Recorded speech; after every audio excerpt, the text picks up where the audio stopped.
Assalamualaikum warahmatullahi wabarakatuh. Selamat pagi Bapak dan Ibu yang terhormat. Saya Francisca Safira Desti dari kelompok 104. Izin menyampaikan program kerja saya yaitu sosialisasi penggunaan masker dan pengolahan sampah masker sekali pakai yang tepat. Baik, yang melatar belakangi saya mengambil topik ini karena di masa pandemi ini sangatlah penting untuk kita mentaati protokol kesehatan yang telah diberitahukan oleh tim kesehatan dan pemerintah. Dengan kita mentaati protokol kesehatan ini, diharapkan kami sebagai masyarakat dapat membantu pemerintah untuk menekan angka penularan kasus COVID-19 yang ada di Indonesia.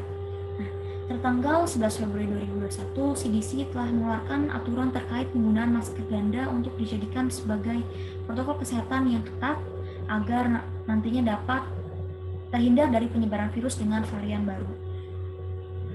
Cara penggunaannya pun cukup sederhana, yaitu dengan menggunakan 2 lapis masker, yaitu 1 masker bedah yang dilapisi dengan masker kain.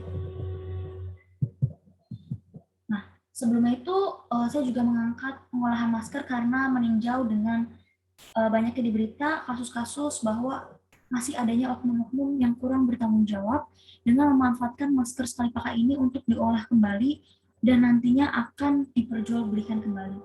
Nah, semoga dengan adanya topik ini, masyarakat dapat lebih memperhatikan untuk pengolahan masker ini agar tidak adanya lagi penyalahgunaan sampah masker sekali pakai ini. Baik, di sini adalah contoh pemakaian masker double yang benar. Nah, jadi terlihat pada gambar sebelah kiri untuk gambar yang lebih jauhnya, jadi masker bedah dipakai terlebih dahulu, baru dilapisi dengan masker kain. Seperti ini. Gambar lebih jelasnya dapat dilihat di sebelah kanan. Nah, untuk diperhatikan bahwa masker bedah dan masker ini tidak dianjurkan untuk dipakai double karena memang kedua masker ini tidak dirancang untuk penggunaan masker double. Nah, untuk masker N95 dan KF94 maupun KF95 ini dapat digunakan hanya 1 lapis saja karena memang sudah memiliki efektivitas pencegahannya itu sebesar 95%. Berikut adalah beberapa poin penting yang harus diperhatikan saat menampilkan masker. Nah, jadi saat kita menggunakan masker bedah, pencegahannya ini hanya mencapai 40%. Namun jika kita menggunakannya dengan masker kain, dilapisi oleh masker kain, maka sekitar 80% dapat terblokir. Namun apabila kita menggunakan masker bedahnya ini dengan lebih tepat, atau mungkin nanti akan saya coba praktekkan untuk penggunaan masker bedah ini sendiri, karena ini dapat memblokir virus corona ini sekitar sampai 96%. Nah, mungkin ada pertanyaan, bagaimana sih cara mengatasi saat kita menggunakan masker double ini? Kan terkadang kita akan merasakan sesak. Nah, hal ini memang sangat mungkin terjadi karena tidak adanya, kita kan berusaha untuk mencegah adanya rongga udara di dalam area hidung kita, mulut kita, bahkan mungkin dagu kita juga. Nah, cara mengatasi sesak saat pakai double masker itu yang pertama dengan merutinkan olahraga.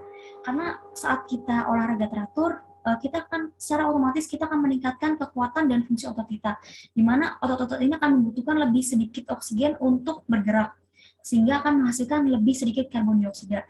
Nah, mungkin lebih gampang itu saat kita berolahraga, kita akan lebih mudah untuk mengatur pola nafas kita, sehingga kita akan terbiasa mengatur sedikit kekurangan oksigen yang ada dalam darah kita. Nah, untuk yang kedua itu mungkin lebih sederhana, yaitu latihan pernafasan. Nah, mungkin langsung saja ke poin ketiga, yaitu perbaiki postur tubuh. Nah, jadi pada dasarnya respirasi ini sangat dipengaruhi oleh postur tertentu. Nah, untuk mencegah hal ini, kita dapat melakukannya itu dengan berdiri secara kuat sambil mengangkat dada dan membuka bagian depan tubuh saat bernafas. Jadi saat kita akan bernafas atau mengambil nafas, usahakan posisi tubuh kita itu tegak dengan mengambil nafas. Saat kita mengambil nafas dalam-dalam itu, condongkan dada ke depan. Nah, tak kalah penting juga hindari membungkuk. Nah, kemudian poin keempat yaitu tetap terhidrasi. Nah, jadi hidrasi teratur ini untuk pernafasan, jadi dijelaskan pada penelitian bahwa dengan kita minum air sepanjang hari, ini akan membantu kita dalam menjaga lapisan mukosa di dalam paru-paru, sehingga akan membantu paru-paru berfungsi lebih baik. seperti itu. Baik, untuk topik yang kedua itu adalah pengolahan sampah masker sekali pakai. Yang dapat dilihat bahwa pada bagian kiri ini cukup sederhana, yaitu kita cukup melipat masker ini menjadi dua bagian, kemudian menggulung dan mengikat masker bekas ini dengan tali pengikat maskernya, kemudian kita merobek masker ini menjadi dua bagian, lalu membungkusnya dengan tisu atau kertas, lalu kita mengumpulkan masker ini dan membuangnya ini dipisah dari masker atau sampah rumah tangga. Nah, kemudian untuk sebelah kanan ini adalah pengolahan masker yang terlebih dahulu dilakukan proses sterilisasi. Nah, jadi masih sama, yaitu kita mengumpulkan masker bekasnya, kemudian kita melakukan proses desinfeksi pada masker bekas, kemudian digunting dan dirubah bentuk maskernya, dipotong-potong, kemudian sama seperti sebelumnya, yaitu dibungkus rapat dengan plastik dan buang secara terpisah dari sampah rumah tangga. Nah, perlu diperhatikan juga setelah kita melakukan pengolahan sampah masker ini, tak lupa kita selalu mencuci tangan. Nah, untuk saya sendiri, saya selalu menerapkan pengolahan sampah masker ini, namun perbedaan di saya sendiri ini, jadi jika saya sekiranya berada sepulang dari tempat-tempat yang menurut saya cukup ramai, saya akan mengolahnya seperti pada gambar di sebelah kanan, yaitu dengan melakukan proses disinfeksi atau penyemprotan. Nah, namun apabila saya memang seperti di tempat-tempat yang kurang ramai atau sepi, saya pasti akan cukup menggunting maskernya agar tidak ada penyalahgunaan masker. Nah, baik. Nah, untuk cara mengolah sampah masker ini mungkin lebih detailnya dapat dijelaskan pada layar bahwa kita dapat melakukan desinfeksi terhadap masker tersebut dengan merendam atau menyemprotkan masker dengan menggunakan cairan disinfektan. Nah, kita juga bisa menggunakannya dengan klorin maupun pemutih yang bisa didapatkan dengan mudah di pasaran. Mungkin dapat digunakan deterjen ataupun bahan-bahan yang mengandung klorin maupun putih ini. Kemudian selanjutnya merubah bentuk masker, yaitu dengan merobek atau mengunting masker dan merusak talinya. Kemudian masker dibuang ke tempat sampah domestik setelah dibungkus dengan rapat.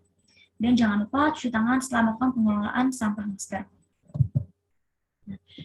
Dampak sampah masker jika tidak dikelola itu dapat menambahkan timbulnya sampah plastik di TPA, kemudian menyebarkan virus dan bakteri dari pengguna masker ke petugas kebersihan yang mengangkut sampah. Kemudian ketika tiba di TPA dan sampah bercampur dengan sampah lainnya, jika terkena hujan dapat menghasilkan limbah yang dikhawatirkan dapat berbahaya bagi lingkungan. Serta yang terakhir, sampah masker sekali pakai ini sangat sulit terurai sehingga dapat berdampak pada makhluk hidup lainnya. Nah, kesimpulan dapat saya sampaikan ini bahwa jadi untuk sosialisasi penggunaan masker sebagai upaya dalam meningkatkan protokol kesehatan di masyarakat sangat penting demi menjaga keseimbangan lingkungan yang kondusif dari virus. Nah, memakai masker yang baik dan benar tentunya harus menutupi area di bagian wajah seperti hidung, mulut, dan dagu. Memakai masker berlapis mencegah penularan virus lebih baik dibandingkan dengan satu masker. Nah, pengolahan sampah masker sekali pakai ini juga dapat dilakukan dengan cukup merobeknya dan dapat dilakukan proses sterilisasi terlebih dahulu. Mungkin itu untuk presentasinya dan saya akan sedikit menambahkan untuk cara menggunakan double mask tadi. Untuk masker bedahnya ini kita lipat. Bentar, mungkin saya akan stop share. Ya. Jadi dapat dilihat ya, sini adalah masker bedah yang telah saya lipat menjadi dua bagian. Kemudian kita mengikat ujungnya sampai di ujung masker. Untuk yang satunya pun sama. Nah, setelah itu akan berbentuk masker seperti ini. Nah, setelah itu kita masukkan ujung masker ini seperti ini. Oke, mungkin bisa dilihat dari sebelah sini. Kita masukkan.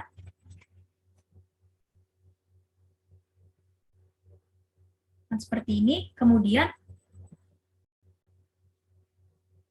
kita bentuk menjadi lipatan seperti ini. Oke, baik. Untuk sisi sebelah kanannya pun sama.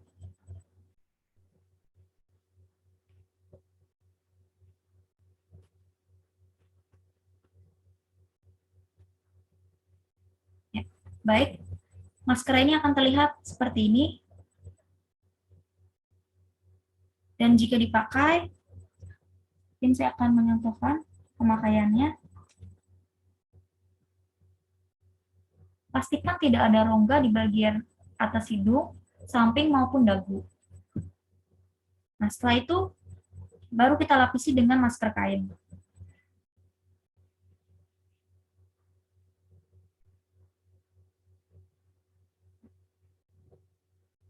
Seperti itu. Mungkin hanya itu yang dapat saya sampaikan. Kurang lebihnya saya mohon maaf. Wassalamualaikum warahmatullahi wabarakatuh. Selamat pagi.